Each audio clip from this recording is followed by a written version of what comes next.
오늘 벌써 9월의 마지막 주일입니다. 날씨도 많이 쌀쌀해졌고요. 저희 교회는 매월 마지막 주 성찬식을 이렇게 행하고 있는데요. 오늘이 9월의 마지막 주일이기 때문에 오늘도 성찬식을 함께 할 것입니다. 근데 여러분, 성찬 저희가 월 한 번씩 이렇게 성찬식을 하는데 어떤 마음으로 성찬에 참여해 오셨는지 한번 묻고 싶습니다. 저희가 이제 우리 교회를 개신교회라고 합니다. 종교개혁 이후로 이렇게 세워진 교회를 개신교회라고 하는데, 이 개신교회에서 예배의 가장 중요한 부분을 이렇게 흔히 설교로 꼽습니다. 설교란 선포되는 하나님의 말씀이라 할 수 있죠. 그래서 설교가 굉장히 중요한데, 설교가 중요한 이유는요, 설교가 예배의 성패를 좌우하기 때문이 아니고, 이제 흔히 그렇게 생각을 많이 하는데 그래서가 아니고요, 설교가 하나님의 말씀과 직접적인 관련이 있기 때문입니다. 그러니까 중요한 건 설교 그 자체가 아니고요, 하나님의 말씀입니다.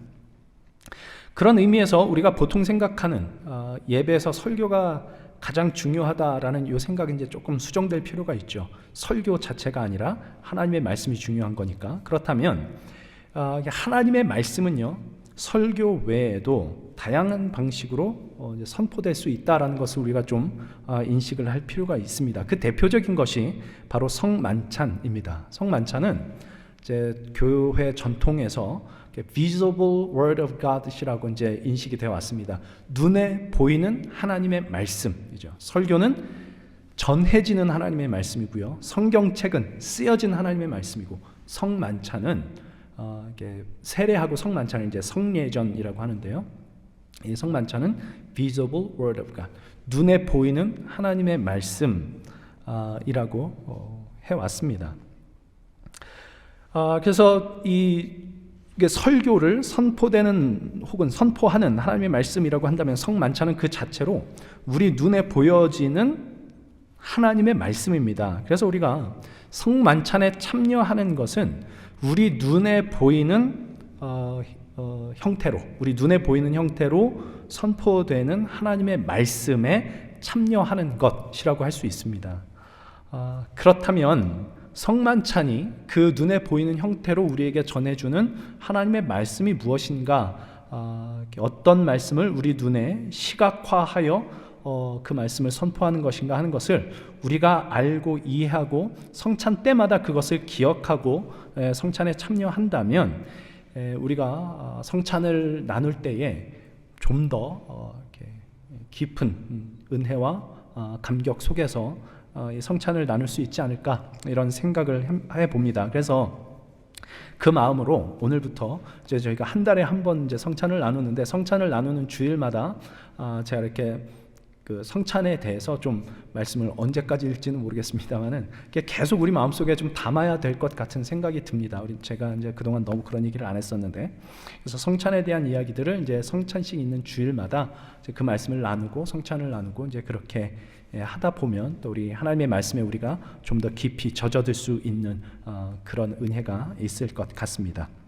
그래서 그 가운데 성령님께서 이렇게 전해지는 이 메시지를 통해서 성찬에 참여하는 저 여러분의 마음을 이제 성령께서 만지셔서 우리가 성찬을 나누는 그 기쁨과 감격이 더욱더 이렇게 좀 커지면 좋겠습니다. 가장 우선적으로요, 성만찬은 오늘 본문으로 읽은 이 부분이 이제 그 성만찬의 기원입니다. 예수님께서 성만찬을 이렇게 제정하시는 장면이죠. 그러니까 예수님께서 잡히시던 날 밤에 제자들과의 만찬의 자리, 이게 이제 시각화되는 것이 이제 우리가 성찬식을 나누는 것입니다. 그 제자들과 예수님이 가져셨던 그 만찬은 유대인이라면 매년 행해왔던 만찬이었습니다. 이름하여 유월절 만찬입니다. 그러니까 오늘 본문을 내가 26장 26절부터 봤는데 그 앞에 이제 17절부터 이렇게 쭉 보시면 예수님이, 그러니까 제자들이 예수님에게 유월절 식사를 어디다 준비할까요? 라고 묻고 예수님이 아무개네 집에 가서 얘기를 해라. 그럼 거기서 준비를 할 수 있을 것이다 그렇게 얘기를 하고 그래서 이제 만찬을 준비하는 유월절 식사, 유월절 만찬을 준비하는 것을 우리가 볼 수 있습니다. 그래서 우리가 성찬식을 생각할 때 첫 번째로 생각을 해야 될 것, 이것의 유래는 유월절 만찬이었다라는 것입니다. 유월절 만찬. 유월절은 어떤 날입니까, 여러분? 우리가 잘 알죠. 이 출애굽과 관련되어 있는 날 절기이지요. 이스라엘 백성이 종되었던 땅 애굽에서 이제 출애굽 이렇게 건짐을 받고 구원을 받을 때 이야기입니다. 그러니까 그 땅에 애굽 땅에 10가지 재앙을 하나님께서 내리시는데 그것을 계기로 이제 이스라엘 백성이 이제 애굽에서 그 출애굽 건짐을 받게 되죠. 근데 마지막 10번째 재앙이 뭐냐? 애굽 땅에 있는 모든 장자가 죽게 되는 재앙이죠. 장자가 죽는 거는 재앙입니다. 진짜 그 말 그대로 재앙입니다. 우리는 사실 지금 뭐 첫째 아들, 둘째 아들 이거 요즘에는 별로 잘 안 따지지만 지금도 나이 드신 분들은 이제 그거 많이 따지시는데 요즘엔 사실 잘 안 따지면 그때 당시에 장자라고 하는 거는 그 가문의 전체였습니다. 대표. 그러니까 이제 진짜 그야말로 재앙이죠. 근데 그때 그 장자가 죽는 재앙이 있을 때 하나님께서 당신의 백성들에게는 문설주, 양쪽 설주, 기둥과 인방, 이걸 인방이라고 하는데 이렇게 문을 이렇게 나누는 그 설주와 인방에다가 어린 양의 흠없는 어린 양의 피를 바르라. 그러면 그 피를 볼 때 죽음의 사자가 죽음의 심판이 그 집을 넘어갈 것이다 라고 말씀을 하시죠. 그래서 그날 밤 죽음의 사자가 온 애굽을 다 덮쳤을 때 문설주와 인방의 어린 양의 피를 바른 그 집은 죽음의 사자가 넘어갑니다. 이제 영어로는 Passover 했다라고 얘기를 하고 이제 이게 한자어로 했을 때 유월 둘 다 넘어간다는 뜻입니다. 넘어갈 유, 넘어갈 월 해서 유월 넘어가는 절기라고 해서 이제 유월절을 이제 제정을 하게 되는 거죠. 그리고 이제 그때로부터 유대인들은 유월절을 지킵니다. 이제 유월절을 이렇게 그때 막 너무 감격 가운데 지켰지 않았겠습니까? 다 죽음이 임한 그 재앙 속에서 구원을 얻은 날, 종되었던 땅에서 오히려 건짐을 받고 구원을 얻은 날, 그 재앙 가운데서 하나님의 백성만은 건짐을 받은 그 날입니다. 그러니까 감격으로 이제 그 유월절을 이제 지내왔을 겁니다. 계속 지내다가 시간이 흐르면 흐를수록 사실은 그 의미를 잘 기억을 못하게 되는 경우가 있겠죠. 그러면 아마 나중에 네 후손들이 이걸 물어볼 거다. 이거 왜 하는 겁니까? 그럼 그때 이렇게 대답하라 라고 얘기를 해주는데 출애굽기 12장 26절 27절 이렇게 나옵니다. 이후에 너희 자녀가 묻기를 이 예식이 무슨 뜻이냐 하거든 너희는 이르기를 이는 여호와의 유월절 제사라. 여호와께서 애굽 사람에게 재앙을 내리실 때에 애굽에 있는 이스라엘 자손의 집을 넘으사 우리의 집을 구원하셨느니라 하라 하매 백성이 머리 숙여 경배하니라. 이게 유월절의 의미입니다. 그러니까 이제 시간 좀 흐르니까 후손들은 잊어버렸을 거 아닙니까? 우리처럼 성찬은 하는데 이게 진짜 무슨 의미인지는 사실을 잘 알지도 못하고 알면서도 이렇게 좀 간과하고 하는 그런 일들이 있을 겁니다. 기억을 해야 됩니다. 유월절 하나님께서 그 집을 하나님 백성의 집을 구원하신 날 그것을 기념하는 것이 유월절 만찬이었습니다. 그러니까 하나님께서 보내신 그 죽음의 재앙이 그 백성의 집을 넘어간 날, 유월한 날, 그리하여 종되었던 땅 애굽으로부터 구원을 얻은 날을 기념하는 절기이지요. 이게 유월절이었던 겁니다. 그래서 유대인들이 이 유월절 만찬을 해마다 기념하면서 행해왔는데 그때마다 이 사람들이 이제 기억했던 건 바로 이 하나님, 구원의 하나님을 기억하는 거죠. 하나님이 어떻게 그들의 조상을 종되었던 땅 애굽에서 구원해 내셨는지를 기억하도록 제정해 놓으신 절기, 이것이 바로 유월절이었고, 그래서 유대인들은 유월절 만찬을 이제 나눌 때마다 그렇지, 이분이 우리 하나님이시지 라는 것을 늘 마음에 기억하고 그것으로 암울하고 어려운 현실 속에서 위로받고 힘을 얻었던 그 절기가 유월절이고 유월절 만찬이었습니다. 그러니까 예수께서 제자들과 함께 하셨던 그 마지막 만찬이 바로 이 유월절을 기념하는 만찬이었던 거고요. 이 유월절 만찬을 가지고 이제 예수님께서 성만찬을 제정을 하시는 겁니다. 성만찬에서 이제 그때 예수님께서 제정을 하실 때 나눴던 음식 두 가지는 이제 떡과 포도주지요. 그 중요하게 나오는 음식 떡과 포도주입니다. 저희는 이제 그 상징만 이렇게 살려서 이렇게 이걸 떡과 포도주의 어떤 유비로 이렇게 실제로는 떡을 먹었겠지만 그때 저희는 이제 작은 과자와 이렇게 포도 주스로 이렇게 대신해서 그 의미만 살리고 있습니다만은 그때는 이제 떡과 포도주로 이제 성만찬을 제정을 했습니다.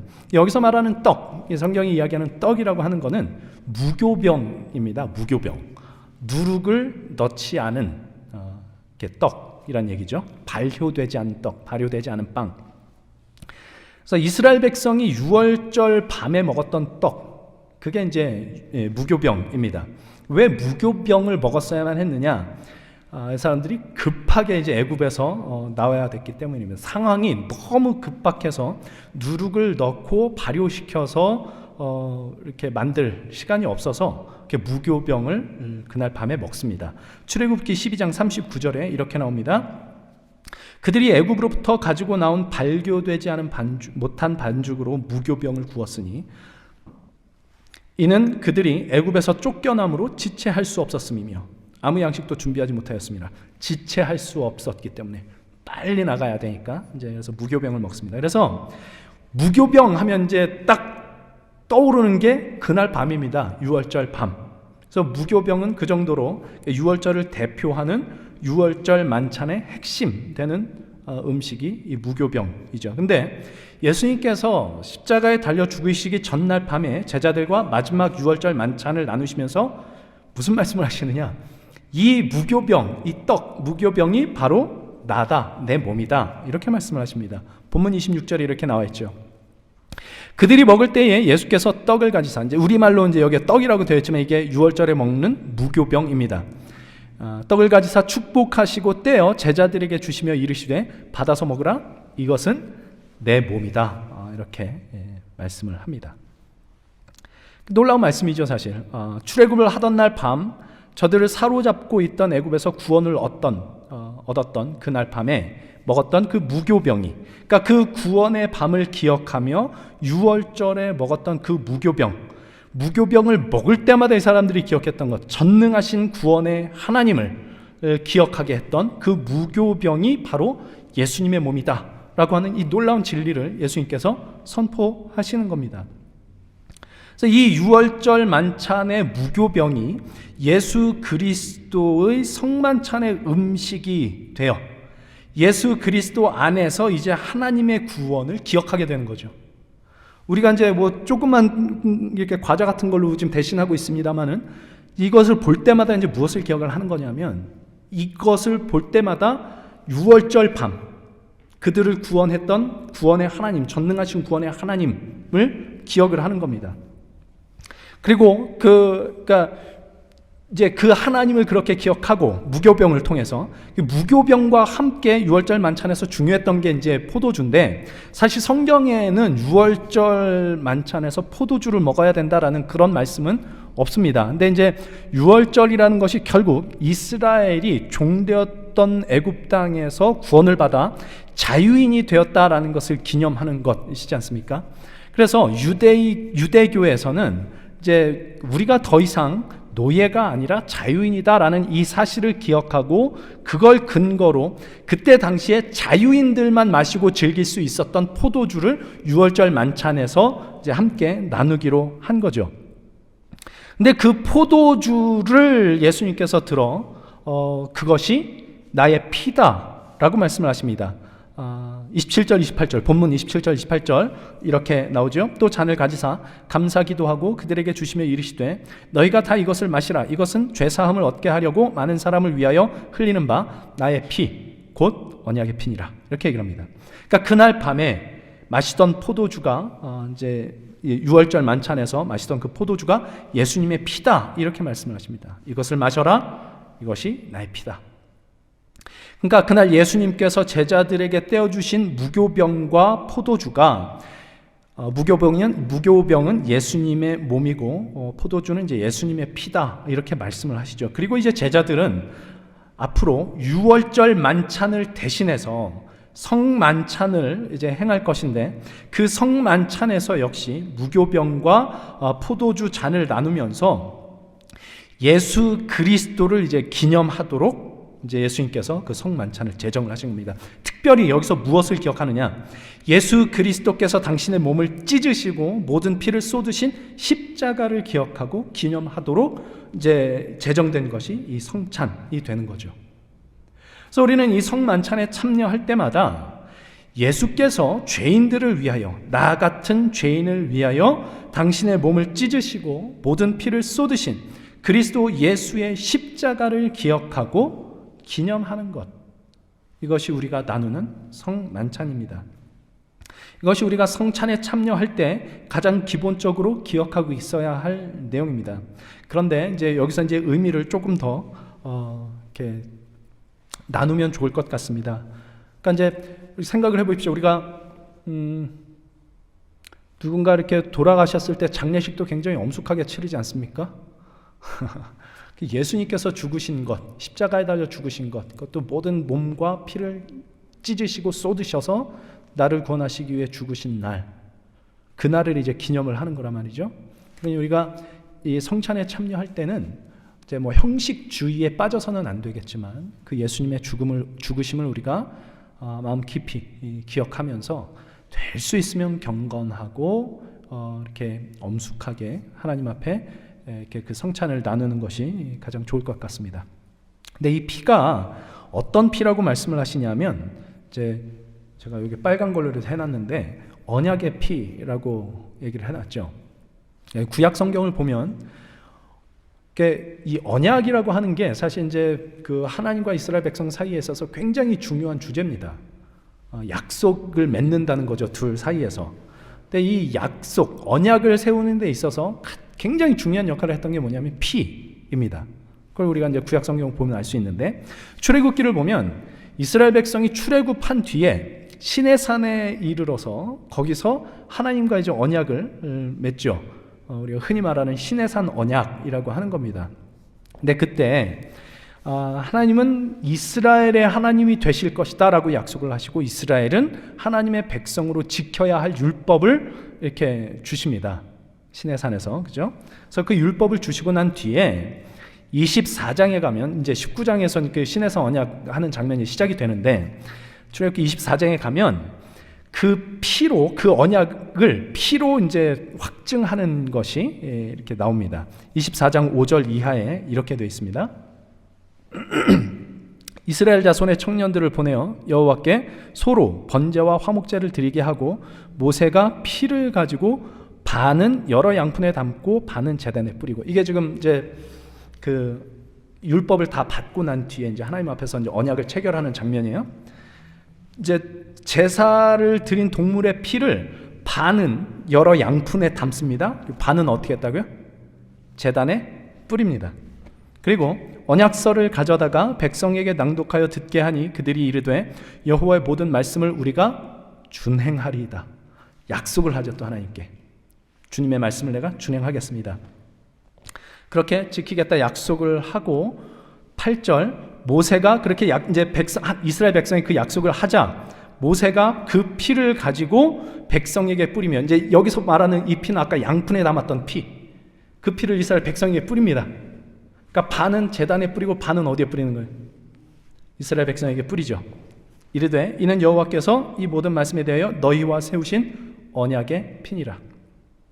그러니까 언약의 피가 이스라엘 백성에게 뿌려지죠. 반은 하나님 단에 뿌려지고 반은 이스라엘 백성에게 뿌려짐으로써 하나님과 이스라엘 백성 사이에 언약이 이제 세워지게 되고 하나님과 그 백성이 언약으로 이렇게 묶여지게 되는 겁니다. 이게 이제 언약의 피라는 거죠. 하나님과 그 하나님의 백성을 연결하는, 반은 하나님의 단에 반은 이제 백성에게 뿌려져서 이렇게 연결하는 언약의 피로 이렇게 하나님과 하나님의 백성이 묶여지는 겁니다. 이게 언약입니다. 그런데 이 언약이 잘 유지가 됐으면 좋았을 텐데 그러질 않죠. 깨져버립니다. 언약이 깨져버립니다. 그러니까 생각해 보십시오. 언약이라는 거는 아까 이제 하나님이 나는 너희의 백성이 될 것이고 나는 너희 하나님이 될 것이고 너희는 내 백성이 될 것이다. 이게 이제 쌍방 언약입니다. 쌍방이 약속을 하는 겁니다. 하나님은 내가 너희 하나님 될 것이라는 약속을 끝까지 지키시고, 이스라엘 백성 아까 뭘 약속했죠? 주의 말씀을 준행하리이다. 그 모든 말씀을 준행하리이다. 약속을 했죠. 쌍방 간에 이게 약속을 맺는 것, 이게 언약입니다. 하나님은 하나님이 하실 일을 다 하십니다. 이스라엘 백성은 거듭 하나님의 말씀을 거역하고 우상을 섬기고 불의한 일을 행하고 범죄함으로 하나님과의 언약을 깨뜨려 버리죠. 이게 구약의 역사였습니다. 그 결과 어떻게 됐느냐? 이스라엘 백성이 하나님과 언약을 깨뜨려 버리자 어떤 일이 일어나느냐? 이스라엘이 남북으로 나눠져서 북쪽은 주전 722년에 아수르에 의해서 망하고, 남쪽 유다는 586년 주전 586년에 바벨론에 의해서 망하고, 그리고 바벨론으로 이스라엘 유대인들이 포로로 끌려갑니다. 상황이 어떻게 된 거죠? 처음에 출애굽하기 전의 상황으로 돌아간 거죠. 출애굽하기 전에는 노예 생활을 했단 말이에요. 그 땅에 묶여있는 노예 생활을 하고 있었단 말이에요. 거기서 풀어줬는데, 그리고 언약을 맺었는데 그 언약을 깨뜨리자, 하나님께서 맺으신 그 언약을 깨뜨리자 다시 어디로 돌아가는 게 출애굽 이전 상태로 돌아가는 거죠. 포로가 됨으로써, 바벨론의 포로가 됨으로써. 그러니까 그 애굽의 종되었던 때와 같이 암울하고 절망적인 상황으로 빠져버리는 겁니다. 이게 언약을 깨뜨려버린 결과, 이스라엘 백성이 하나님과 언약을 깨뜨려버린 결과였죠. 그런데 그 절망에 빠진 이스라엘을 하나님이 그냥 놔두지 않으시고 새롭게 언약을 맺겠다라고 말씀을 하십니다. 바벨론의 포로가 된 이스라엘 백성에게 예레미야 선지자를 통해서 하나님이 이런 말씀을 주십니다. 그러니까 소위 새 언약의 말씀이라고 불리는 구절인데, 예레미야 31장 31절 이하를 보시면 이렇게 되어 있습니다. 여호와의 말씀이니라. 보라, 날이 이르리니 내가 이스라엘 집과 유다 집에 새 언약을 맺으리라. 새 언약을 맺으리라. 이 언약은 내가 그들의 조상들의 손을 잡고 애굽 땅에서 인도하여 내던 날에 맺은 것과 같지 아니할 것은, 내가 그들의 남편이 되었어도 그들이 내 언약을 깨뜨렸음이라. 여호와의 말씀이니라. 그러나 그날 후에 내가 이스라엘 집과 맺은 언약은 이러하니, 곧 내가 나의 법을 그들 속에 두며 그들의 마음에 기록하여 나는 그들의 하나님이 되고 그들은 내 백성이 될 것이라. 여호와의 말씀이니라. 이제 새 언약을 주시는 장면인데, 이 언약의 내용이 나는 그들의 하나님이 되고 그들은 내 백성이 될 것이다. 이 내용은 그 전에도 같았죠. 예전에 주셨던 그 언약도 같았죠. 이 언약의 내용은 바뀌지 않습니다. 그런데 새 언약이 예전에 주셨던 그 언약과 다른 게 뭐냐면, 내 법을 그들 속에 두며 그들의 마음에 내 법을 기록할 것이다. 이게 이제 예전과 다릅니다. 예전에는 하나님의 백성이 살아갈 삶의 방향을 율법의 형태로 주시고 그것을 지키겠습니다. 그래서 그걸 지켜야 이 언약의 관계가 유지가 되는 겁니다. 이해가 되시죠? 이번에는 하나님이 아예 그 법을, 이 법을 줄 테니까 너희들 이거 지켜가 아니라 그 법을 마음에 심어버리신다고요. 마음에 심어버리신다고요. 그 속에, 그들 속에 두며 내 법을. 이게 예수님이란 말이죠. 그러니까 우리 안에 심어주실 하나님의 법, 그리하여 그것이 하나님 백성의 삶이 되고 하나님 백성의 생명이 되는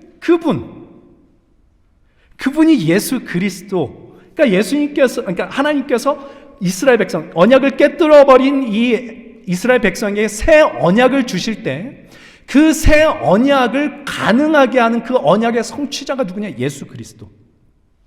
그러니까 지금 예수님께서 그래서 예수님께서 이 포도주를 주면서 이것이 무슨 피라고 얘기를 해요? 언약의 피라고 얘기를 하는 겁니다. 예전에 출애굽에서 나와서 언약을 맺을 때 가졌던 그 피와 같은 역할이 내가 가진 이 피다. 언약의 피다. 이렇게 얘기를 해요. 이 포도주는 나의 피, 곧 언약의 피다. 라고 이렇게 말씀을 하시는 것은, 우리가 그분의 피를 마심으로 하나님께서 우리에게 주시는 새로운 언약, 하나님의 법, 하나님의 백성으로서의 삶, 그 삶을 가능하게 하는 하나님의 생명과 능력을 우리 안에 심게 되는 것, 이게 예수 그리스도의 피를 마시는 거란 말이죠. 그런데요, 이것은 곧 언약의 피다라고 말씀을 하실 때 그 언약의 피가 하는 역할이 뭐냐라고 얘기할 때 이렇게 나옵니다. 본문 28절 다시 한번 보겠습니다. 이것은 죄사함을 얻게 하려고 많은 사람을 위하여 흘리는 바 나의 피, 곧 언약의 피니라. 죄사함을 얻게 하려고 라고 나오죠. 죄사함을 얻게 하는 언약의 피입니다. 죄사함이 이 언약을 이루는 데 있어서, 새 언약을 이루는 데 있어서 굉장히 필수적입니다. 왜냐? 제가 계속 말씀을 드립니다만은 잘 생각을 하셔야 됩니다. 늘 기억을 하셔야 됩니다. 죄사함이란 너 죄 지은 거 내가 없는 걸로 해줄게. 너 잘못한 거 잘못 안 한 것처럼 해줄게.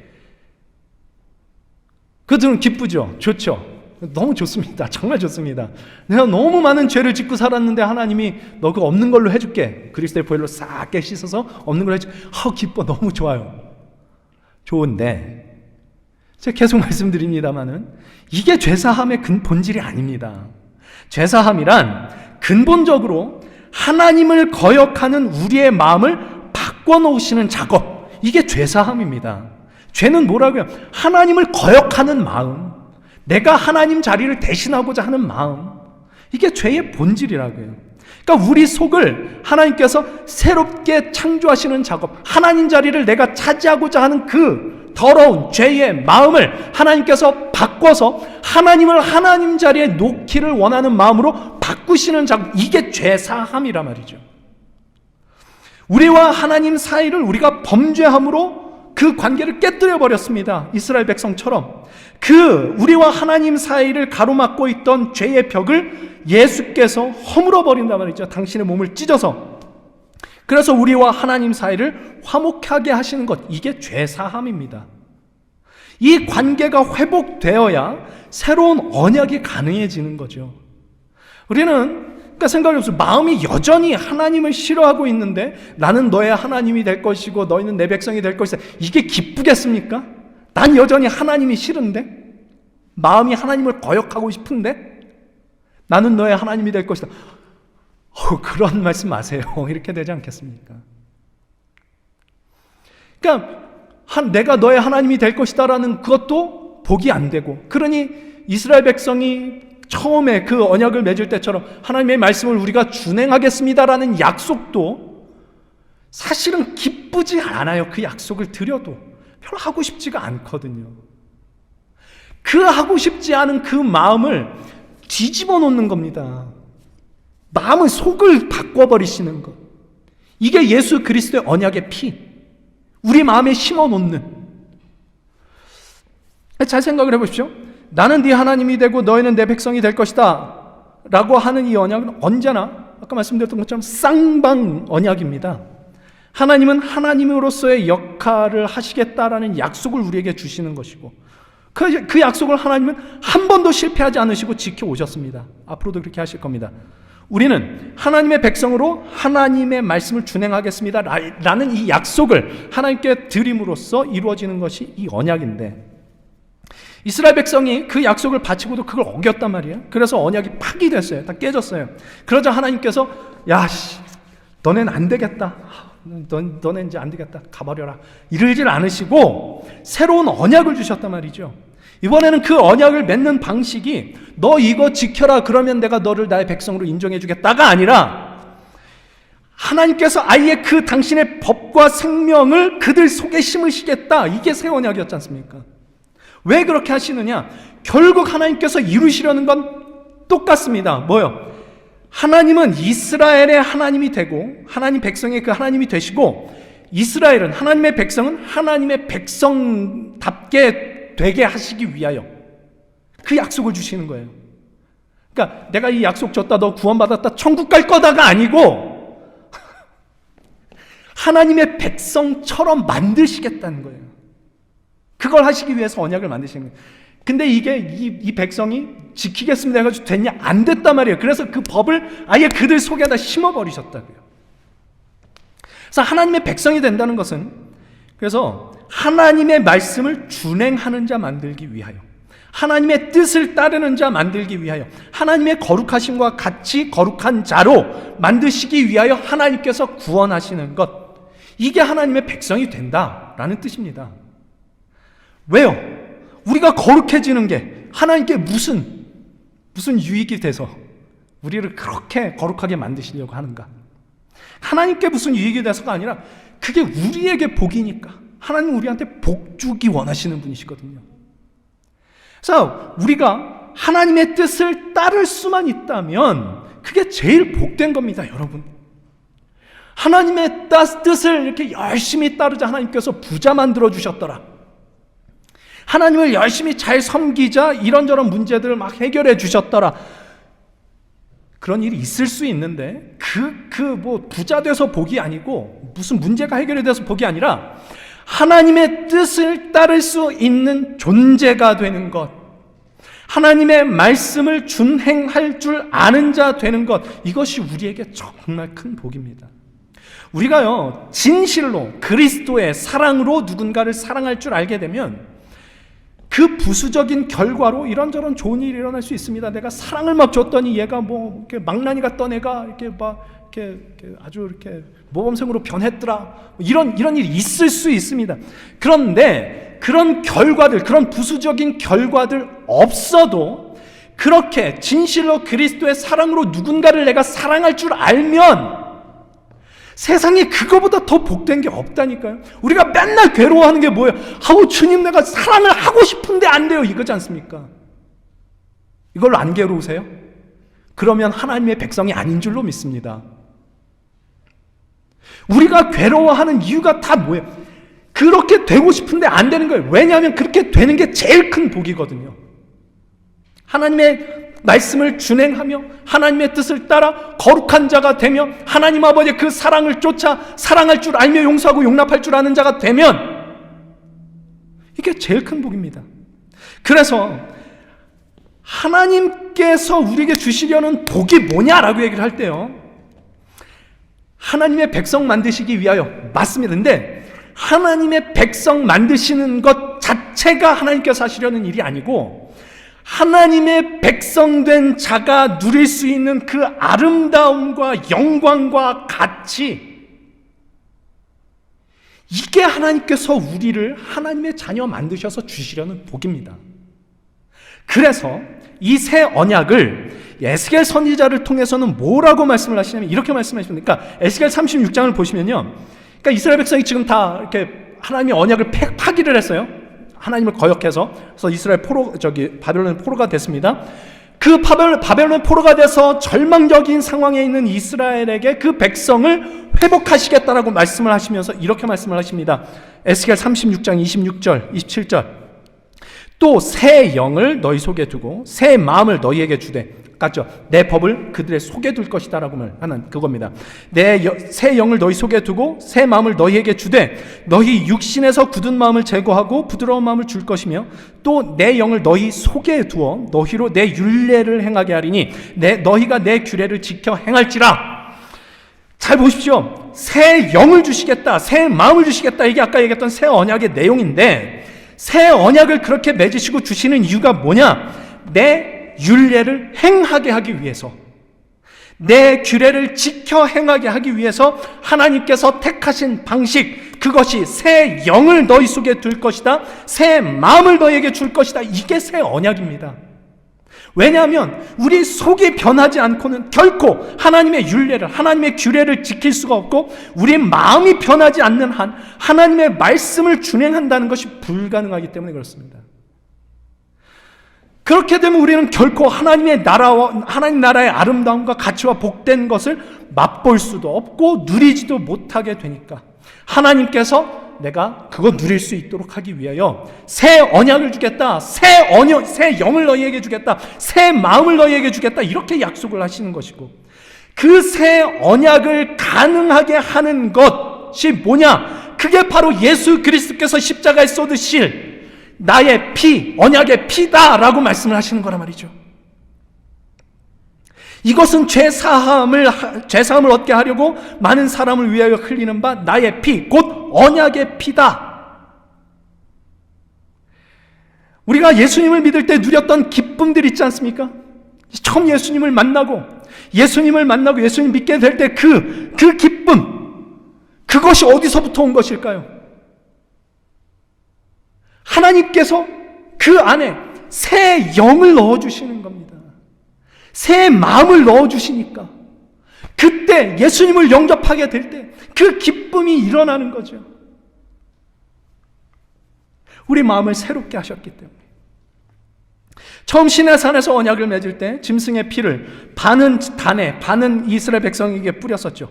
그와 같이 십자가에서 쏟으신 예수 그리스도의 피가 반은 하나님의 단에 뿌려지고 반은 우리에게 뿌려져서 하나님과 우리 사이를 화목하게 하시는 것, 이게 죄사함입니다.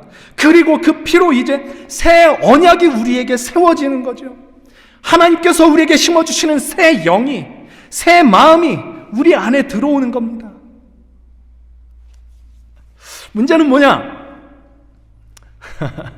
문제는 뭘까요? 그 마음이 오래 안 간다는 것. 너무 기뻤는데, 너무 이렇게 감격으로 이렇게 그 말씀을 받고 예수 그리스도를 영접하고 그랬는데 그게 오래 안 갑니다. 그래서 이 사실, 그러니까 우리가 예수님을 믿는다는 게 뭐냐, 예수 안에서 우리가 구원을 얻는다는 게 뭐냐라는 것을 끊임없이 기억을 해야 되는 거죠. 아, 하나님께서 내 안에 새로운 영을, 새로운 마음을 심어주시고자 우리와 맺으신 언약, 이로구나. 그 언약을 예수 그리스도의 십자가에서 쏟으신 그 보혈로 맺으셨구나. 그 언약을 예수 그리스도의 그 보혈로, 언약의 피로 세우셨구나라는 것을 기억하고 상기하는 것입니다. 이걸 끊임없이 기억을 하는 겁니다. 이걸 해야 됩니다. 뭘로 하는가요? 그거를 성찬식. 우리가 성찬을 하는 이유입니다. 그래서 칼뱅은 그 종교 개혁을 주도했던 칼뱅은 이 성찬식을 교회가 가능한 매주 하는 게 좋다. 초대교회도 매주 했었습니다. 매주 하는 게 좋다. 왜? 매번 기억을 해야 되는 겁니다. 그거 기억하고, 아, 그리스도의 그 언약의 피로 내가 하나님과의 관계가 회복되고 새로운 영이, 새 마음이 내 안에 들어왔구나. 이 기쁨, 이 감격을 회복하고. 근데 세상을 살면 만나는 것마다 이걸 방해하는 게 너무 많거든요. 다시 와서 다시 그것 기억하고 성찬하면서 다시 한번 그리스도의 보혈, 그 언약의 피를 기억하고 다시 기쁨과 감격으로 세상 속으로 나가고 하는 그 일을 해야 됐던 겁니다. 그러니까 이게 성찬식입니다. 그러니까 두 가지를 좀 기억하면 좋겠는데, 무교병, 우리 이제 뭐 조그만 과자로 이렇게 대신하고 있습니다만은 나중에 이제 코로나 끝나고 나면 이제 실제로 어떤 좀 비슷한 빵을 좀 가져다 하면 좋을 것 같다 싶은 생각을 합니다. 왜냐하면 이게 이제 시각적으로 보이는 말씀이기 때문에 될 수 있으면 가장 비슷하게 할 수 있는 게 좋을 것 같다는 생각이 이제 요즘에 들기 시작을 하는데, 하여튼 이제 뭐 그렇게 하려고 합니다. 근데 어쨌든 지금은 요거 가지고 하는데, 그걸 보고 우리는 뭘 기억을 해야 되냐면 유월절을 기억을 하는 거죠. 무교병 떡을 보면서. 그리고 예수님의 피로 상징되는 그 잔을 나누면서는 예수 그리스도로 인해 우리의 죄가 사함을 받고 하나님과 관계가 회복되었으며 뿐만 아니라 하나님의 새 언약, 새 율법, 새 생명, 새 영, 새 마음이 우리 안에 들어왔음을, 이 잔을, 포도주가 아니라 포도주스지만 그거 할 때마다 기억을 하는 겁니다. 그러니까 첫 번째, 무교병 먹으면서 뭘 기억을 해요? 유월절 그 밤, 구원 얻은 그날 밤, 포도주를 마시면서 포도주 잔을 우리가 나누면서는 하나님께서 우리에게 예수 그리스도의 그 언약의 피로 주신 새 언약을 기억을 하는 겁니다. 자, 성만찬을 나누면서 우리가 그렇게 유월절을 기억하는 것은 우리에게 사실 좀 큰 위로를 줍니다. 성만찬을 우리가 좀 바르고 옳게 이해를 하고 참여를 하면 유월절 그 밤에 죽음의 사자가 온 땅을 휩쓸고 있는 그 땅에서 하나님의 은혜를 입고 구원을 얻었던 이스라엘 백성이 바로 우리들이다 라는 것을 이제 성만찬에서 우리가 기억을 하는 거죠. 그날 밤에 생각을 해보십시오. 그날 밤 애굽 땅에 있었던 사람들의 마음이 어땠을까?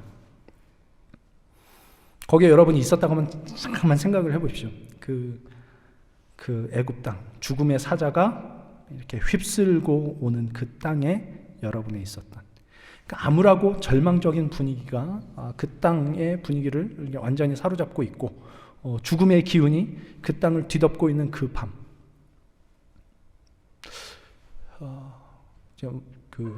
그 장면을 이렇게 만화 영화로 그린 게 있죠. 이집트 왕자. 네, 이집트 왕자 보면 이제 그 장면인데 굉장히 암울합니다. 정말 암울하게 잘 그려놨습니다. 아마 이 사람들 두렵지 않았을까 이런 생각을 합니다. 이스라엘 사람들도 마찬가지였을 거거든요. 그 암울하고 죽음의 기운이 가득한 그 밤에 어린 양의 피를 이제 문 설주와 임방에 바르기는 했는데 과연 하나님께서 말씀하신 대로 죽음의 사자가 정말 이걸 그냥 넘어가게 될까?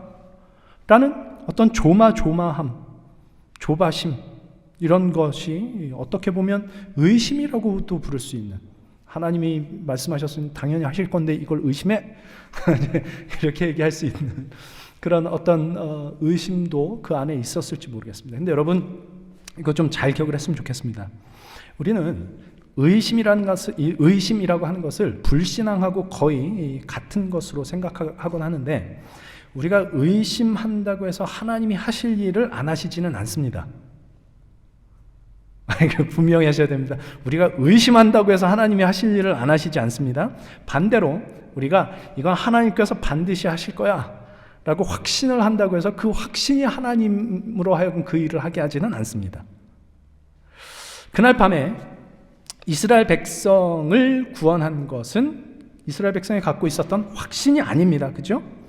그 어떤 의심을 가지고서라도 이것이 하나님께서 주신 말씀이 내가 따르겠다 해서 그 문설주와 문인방에 발랐던 그 어린 양의 피가 그들을 구원한 것이죠.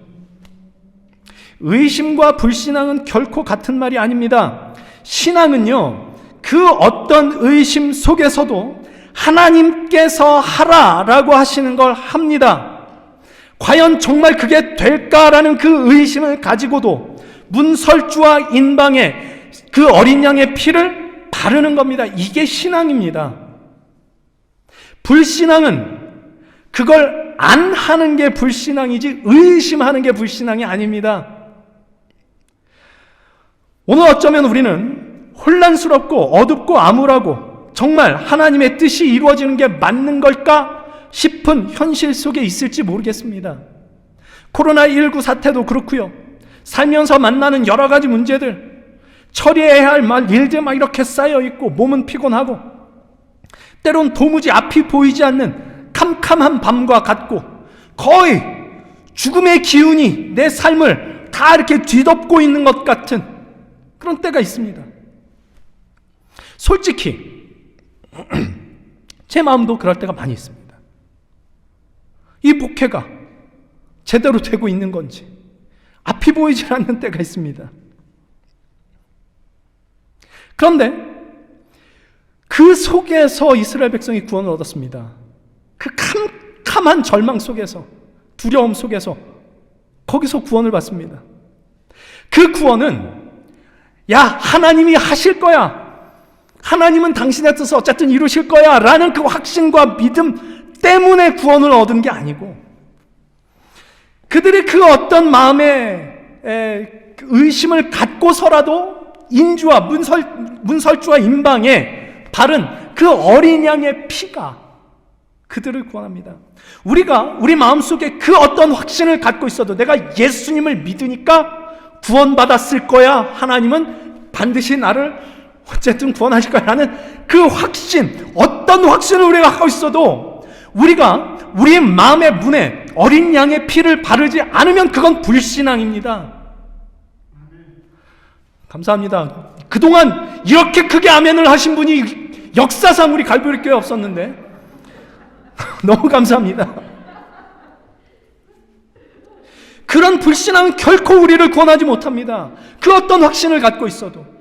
우리의 문제는 늘 뭐냐? 그 불신앙이죠. 어린 양의 피를 바르지 않는 것, 의심하는 게 문제가 아닙니다. 우리를 구원하는 것은 우리가 구원을 얻을 것이다 라는 확신이 아니라 그 어떤 마음에 의심이 있더라도 우리의 그 문설주와 인방에 바르는 그 어린 양의 피, 그것이 우리를 구원합니다. 요한이 예수님을 보고 그렇게 얘기를 하죠. 보라, 세상 죄를 지고 가는 하나님의 어린 양이로다. 이게 그때 6월절 밤에 그 발랐던 그 피를 쏟아냈던 그 어린 양입니다. 여러분, 예수님을 믿어서 좋은 게 뭡니까? 뭐가 좋으십니까? 잘 모르겠죠. 저도 잘 모르겠습니다. 정말 예수 믿는 게 좋은 건가 싶기도 합니다. 의심이 들 때가 있습니다. 괜찮습니다. 의심은 괜찮습니다. 그렇지만 마음에 어떤 의심이 가득하다 할지라도 이거 하나만은 반드시 해야 됩니다. 6월절 어린 양이신 예수 그리스도의 그 피를 우리 마음의 집 문 설주와 인방에 바르기로 해야 됩니다. 그 다음은 하나님이 하실 겁니다. 우리는 예수 그리스도의 그 피를 우리 심령에 발라야 됩니다. 우리가 예수 그리스도의 그 피를 심령에 바를 때 결국 예수 그리스도의 그 보혈이 우리를 죄로 물든 이 세상으로부터, 죄로 가득한 우리의 본성으로부터 우리를 구원하신다라는 것을 결국엔 보게 될 것입니다. 우리가 해야 되는 것은 확신을 갖는 게 아니고 예수 그리스도의 피를 바르는 것입니다. 그 다음은 하나님이 다 하실 겁니다. 이것이죠. 내 마음의 내 집에 문설주 인방에 6월절 어린 양의 피로 바르겠습니다. 이것이 바로 그리스도의 몸과 피를 성만찬의 예식으로 우리가 고백을 하는 거란 말입니다. 요한복음 6장 53절 이하 보겠습니다. 이거 같이 한번 읽어봤으면 좋겠습니다. 53절부터 57절까지 같이 한번 읽겠습니다. 시작. 예수께서 이르시되 내가 진실로 진실로 너희에게 이르노니 인자의 살을 먹지 아니하고 인자의 피를 마시지 아니하면 너희 속에 생명이 없느니라. 내 살을 먹고 내 피를 마시는 자는 영생을 가졌고 마지막 날에 내가 그를 다시 살리리니 내 살은 참된 양식이요 내 피는 참된 음료로다. 내 살을 먹고 내 피를 마시는 자는 내 안에 거하고 나도 그의 안에 거하나니 살아계신 아버지께서 나를 보내심에 내가 아버지로 말미암아 사는 것 같이 나를 먹는 그 사람도 나로 말미암아 살리라. 아멘. 이것이 성만찬의 의미입니다. 예수 그리스도를 먹고 마시는 겁니다. 아니 무슨 식인종도 아니고 예수님을 어떻게 그 몸을 먹고 피를 마십니까? 무슨 의미겠습니까? 예수님을 우리 마음에 품는 것이죠. 예수 그리스도를 중심으로 삼고 살아가는 그 새로운 마음이 생겨나는 것이죠. 예수 그리스도를 내가 먹고 마시지 않고는 하나님의 뜻을 따라 살아갈 수가 없기 때문에 하나님의 뜻을 따라 살아가는 것이, 하나님의 다스림을 받고 사는 것이, 그게 천국이고 그게 하나님의 나라를 맛보는 건데, 예수 그리스도가 내 안에 없으면, 그리스도의 피가 내 안에 발라져 있지 않으면, 하나님께서 주시는 그 새 언약, 새 영, 새 마음이 없으면 우리는 결코 그렇게 하나님의 나라를 맛볼 수가 없기 때문에 예수 그리스도를 내 안에 품겠습니다. 나의 참된 양식이고 나의 참된 음료 되시는 예수 그리스도를 내 마음에 품고 예수 그리스도가 내 삶의 중심이 되도록 하겠습니다. 이게 예수 그리스도를 먹고 마시는 것입니다. 오직 예수 그리스도의 십자가 죽으심으로 우리에게 주신 예수님의 몸과 피를 우리가 먹고 마실 때에만, 예수 그리스도를 우리가 우리 안에 품고 있을 때만, 모시고 살 때에만, 우리의 마음의 집에 문설주와 인방에 그 예수 그리스도의 피를, 그 보혈을 바를 때에만 우리는 우리 내면을 끊임없이 공격하고 끊임없이 부추기는 그 죄의 힘, 사망의 힘, 자기 중심성, 이기심으로부터, 상황과 사람을 내 마음대로 통제하고 싶어하는 그 죄의 아주 못된 속성으로부터, 그렇게 내가 하나님 노릇을 하고자 하고 그렇게 하고 싶은데 안 되니까 화내고 하는 그런 마음으로부터 벗어나 하나님의 말씀을 준행하며 하나님의 율례와 규례를 지켜 행하며 그리하여 용서하고 용납하고 화해와 화평을 만들어내는 사람으로 새로워질 수 있게 되는 것. 우리의 몸은 여전히 세상 속에 있지만, 그래서 우리 눈에 보이는 현실은 암울하고 죽음의 기운이 가득 찬 것처럼 보일 수 있지만, 우리의 진짜 시민권은 저 하늘나라에 있는 자로서 내 자신을 자각하고 그렇게 살아갈 수 있는 자가 되는 유일한 길, 예수 그리스도의 보혈을 우리 문집, 문설주와 인방에 바르는 것, 예수 그리스도를 우리 속에 품고 살아가는 것, 예수 그리스도를 먹고 마시는 것, 성찬을 통해서 우리는 그것을 고백하는 것입니다. 사랑하는 성도 여러분, 오늘 성찬에 참여하실 때는 그 마음으로 참여할 수 있으면 좋겠습니다. 주님, 제가 주님의 몸과 피를 먹고 마십니다. 주님, 주님을 제 마음에 모시지 않는다면, 주의 피를 제 심령의 문에 바르지 않는다면 저는 결코 하나님의 뜻을 따라 살아갈 수도 없고 하나님의 나라를 누릴 수도 없기 때문입니다. 진실로 십자가에서 찢으신 주님의 몸과 쏟으신 그 보혈을 내가 먹고 마셔 예수께서 아버지로 말미암아 살아가신 것과 같이 내가 예수 그리스도로 말미암아 살아갈 수 있게 해 주십시오. 그리고 우리 6월절 그 밤을 기억하면 좋겠습니다. 어린 양의 피를 발라놓고도 두려움과 의구심에 사로잡혀 있었을 그 이스라엘 백성들의 모습을 생각을 해보시고, 우리는 여전히 그날 밤과 같은 삶을 살아가고 있을지 모르겠지만, 그러나 마침내 새 아침이 밝아오고 죽음의 사자가 그들의 집을 넘어갔다는 사실을 그들이 확인했을 때 그들에게는 얼마나 큰 기쁨과 감격이 있었을 것인가.